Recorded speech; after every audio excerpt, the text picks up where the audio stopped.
अस्सलामुअलैकुम dear students.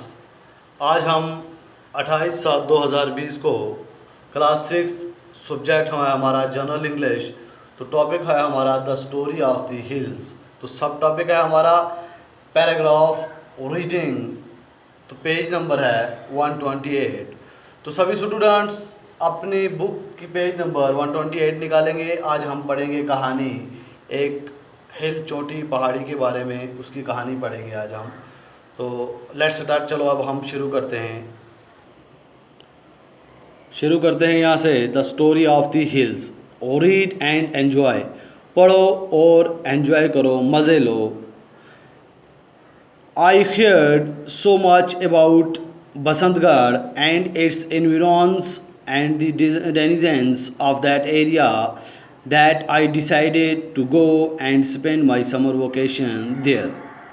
ये जो कहानी है, इसके अंदर जो आदमी है, जो लेखक है, जो सोच रहा है, वो ये कहता है कि मैंने बसंतगढ़ के बारे में बहुत कुछ सुना है, उसके माहौल के बारे में, उसके लोगों के बारे में, वहाँ जो शहरी जो रहते हैं उस एरिया के अंदर, मैंने बहुत कुछ उनके बारे में सुना है। और मैंने डिसाइड किया है, मैंने ये तय किया है कि मैं अपनी जो गर्मी की जो छुट्टियां हैं मैं वहीं पे स्पेंड करूँगा, वहीं पर गुजारूँगा।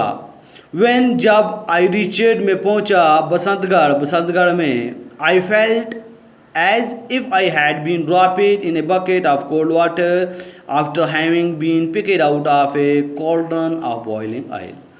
जब मैं वहाँ पे पहुँचा, मैंने सोचा कि अगर मैंने एक बकेट ली होती, उसके अंदर ठंडा पानी डाला होता और बकेट के अंदर मैंने रखा होता कुछ खाने के लिए, कॉल्ड्रन वगैरह बॉइलिंग ऑयल के अंदर, और वो भी मैंने साथ में पिकड आउट किया होता। All around there were green maize fields with farmers working in them. ये कहता है कि यहाँ चारों तरफ क्या है जी, मक्की के ग्रीन जो है सब्ज खेत नज़र आ रहे हैं, किसानों के साथ, जो किसान उसके अंदर वर्क कर रहे हैं, काम कर रहे हैं, इन देम उनके अंदर। And the sweet sound of सुहादीज floated in now and then. और वहाँ की जो साउंड जो है, स्वीट साउंड जो है, वो किसकी है? सुहादीस।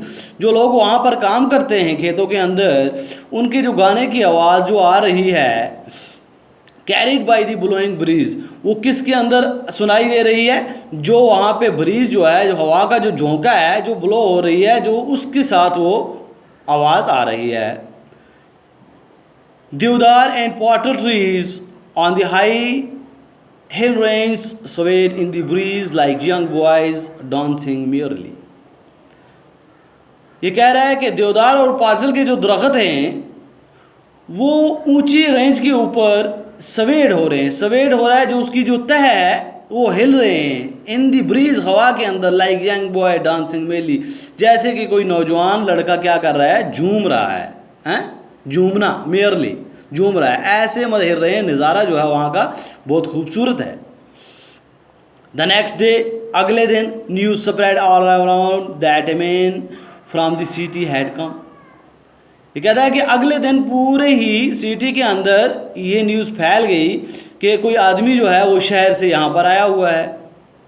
It is my nature that I can not sit still at one place.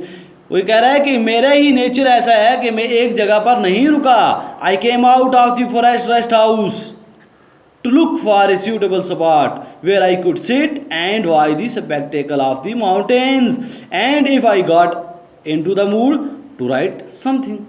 ये कहता है कि जब मैं निकला, फॉरेस्ट हाउस से बाहर निकला, मैंने देखी कोई सूटेबल, अच्छी सी जगह देखी बैठने के लिए, सपाट, वेयर आई कुड सिट, जहाँ पे मैं बैठ सकूँ, एंड वॉच, और देख सकूँ, द स्पेक्टेबल ऑफ माउंटेन्स, इन पहाड़ियों का नज़ारा, इन पहाड़ियों का नज़ारा देख सकूँ।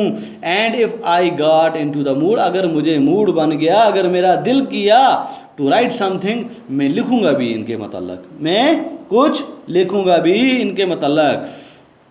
आई फाउंड ए स्पॉट, मैंने एक जगह तलाश कर ली, मुझे मिल गई। अंडर ए देवदार, देवदार के नीचे। देयर वॉज ग्रीन ग्रास, वहाँ पे क्या है जी? ग्रीन ग्रीन, सबज घास उगा हुआ है। No need to spread the दूरी।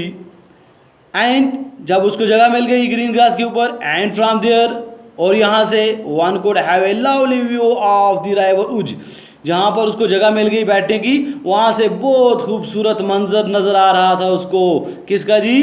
दरिया रायवर, जो वहाँ से नदी बह रही थी, रायवर उज, उसका नज़ारा था। I looked at the bottle green clear water and could not take my eyes off it.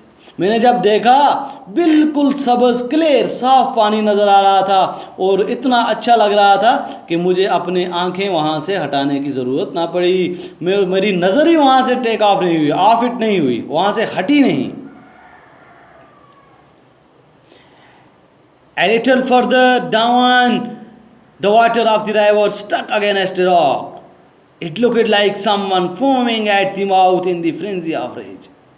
वहाँ से थोड़ा और नीचे जब देखा तो वहाँ पे ऐसा लग रहा कि दरिया जो था वो टक्कर मारता था जाके चट्टान की तरफ, और ऐसा लग रहा था जैसे फोमिंग, माउथ के ऊपर जब हम शेव करते हैं फोमिंग की, तो ऐसा नज़र आ रहा था, पूरी जाग ही जाग नज़र आ रही थी, जैसे कोई गुस्से से, फ्रेंजी ऑफ रेज, किसी को ज़ोर से मतलब जाके झटका या धक्का दे रहा है, ऐसे मतलब गुस्से के साथ जब चट्टान के साथ जब जाके लगता था वो पानी, तो ऐसा लग रहा था। एक तो जाग हो रही थी बड़े ही ज़ोर से के साथ। Flakes of cloud in the blue sky looked like bits of cotton wool. और वहाँ से ऐसा मंजर था जब आसमान की तरफ, ब्लू आसमान की तरफ देखते थे, हैं नीले आसमान की तरफ, तो उसके अंदर जो क्लाउड्स के जो बादल के छोटे छोटे टुकड़े थे, ऐसा लग रहा था जैसे वो कॉटन, जो ऊन जो होती है उसके टुकड़े लग रहे थे, ऐसा लग रहा था जैसे कि ऊन है।